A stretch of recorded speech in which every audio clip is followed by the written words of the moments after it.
Selamat pagi Bapak dan Ibu. Perkenalkan saya Sekiara Bani Yusuf dengan NIM 152222077. Di sini saya akan presentasikan hasil preview 3 dari tugas studio perancangan arsitektur.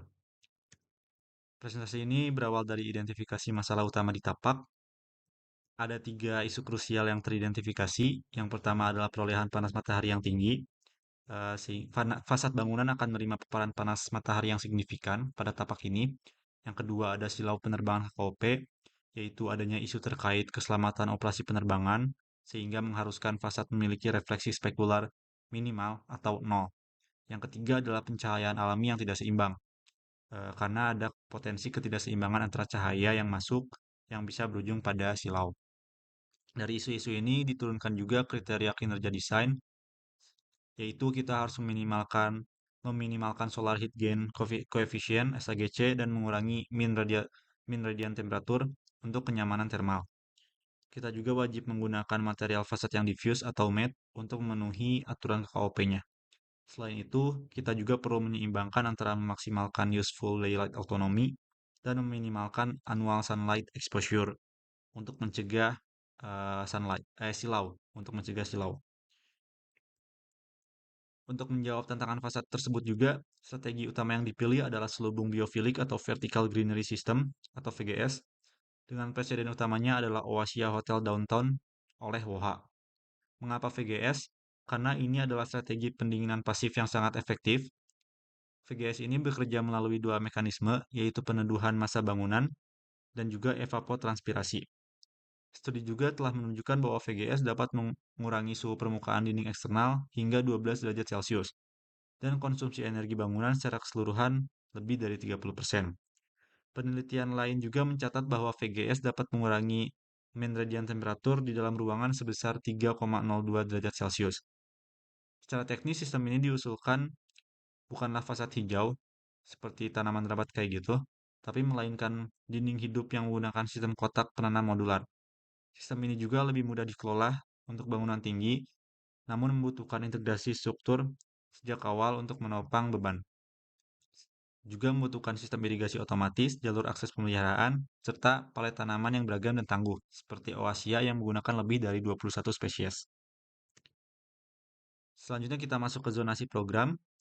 Bangunan ini dirancang sebagai mixed use dengan 3 zona vertikal utama. Di sini terdapat simbol jalur pedestrian, ruang terbuka hijau, hunian, pusat komunitas, dan komersial dan fasilitas. 3 zona vertikal utama itu yang pertama ada zona ungu, yaitu di podium bawah. Ini adalah pusat komunitas. Area ini mencakup lobi utama, coworking and creative hub, pusat perpustakaan komunitas, galeri, auditorium mini, dan klinik pertama. Lalu ada zona kuning di podium tengah. Ini adalah area komersial dan fasilitas. Di sini terdapat retail dan F&B, pasar segar, pusat kebugaran, dan daycare. Yang terakhir ada zona biru, yaitu tower. Ini adalah zona hunian yang terdiri dari unit hunian tipikal, dek fasilitas private, dan juga sky garden komunal. Dari sisi regulasi juga, total luas lantai yang dirancang adalah 22.841 meter persegi, yang dimana ini masih berada di bawah batas KLB 2,8, yaitu 22.960 meter persegi. KDH 20% dan KTP 55% juga telah terpenuhi pada perancangannya. Dan ini terdapat ada zoning horizontal yang menunjukkan zona fungsional seperti kelompok ruang pasar segar, retail F&B, dan lain-lain. Juga ada nama ruang spesifiknya. Ini tuh terbagi menjadi 4 bagian, ada komersial dan fasilitas, pusat komunitas, hunian atau residensial, dan yang terakhir ada basement. Lalu kita masuk ke alur sirkulasi. Ini adalah ground plan yang menjelaskan alur sirkulasinya. Kendaraan masuk melalui entrance, yaitu nomor 1, dan langsung diarahkan ke area drop-off nomor 2. Ada 3 area drop-off. Lalu drop-off ini juga melayani 2 lobi utama, lobi pusat komunitas, dan juga lobi utama komersial dan hunian. Lalu akses masuk dan keluar basement juga, yaitu nomor 8 dan 9 diposisikan berdekatan untuk kemudahan akses.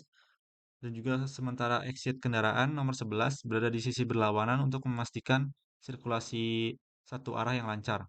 Tapak ini juga sangat permeabel bagi pejalan kaki melalui jalur pedestrian yang ditandai oleh nomor 6 dan juga terhubung langsung ke ruang terbuka hijau yang ditandai dengan nomor 7. Di sini jalur pedestrian sudah mengelilingi seluruh site ini dan juga saling berintegrasi.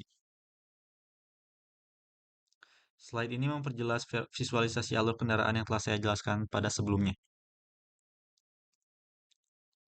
Lalu untuk memvalidasi keputusan desain, saya telah melakukan beberapa analisis menggunakan Autodesk Forma. Yang pertama adalah Sun Hour Analysis.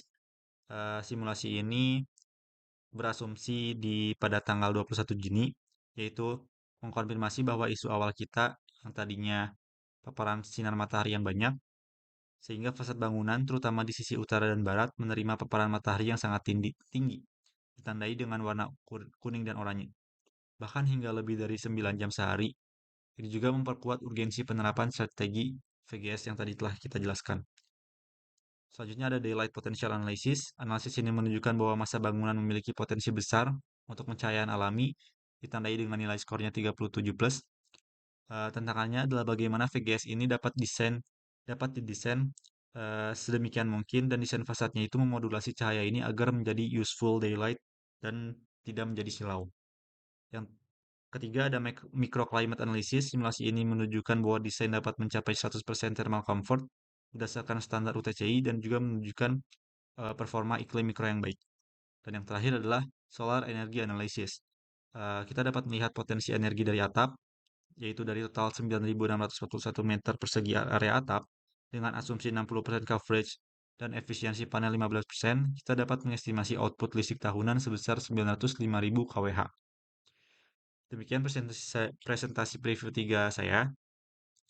Jadi desain ini tuh berupaya menjawab isu iklim tapak melalui strategi fasad biofilik yang performatif sekaligus mengintegrasikan program Mixus yang cukup komprehensif. Mungkin sekian dari saya. Terima kasih.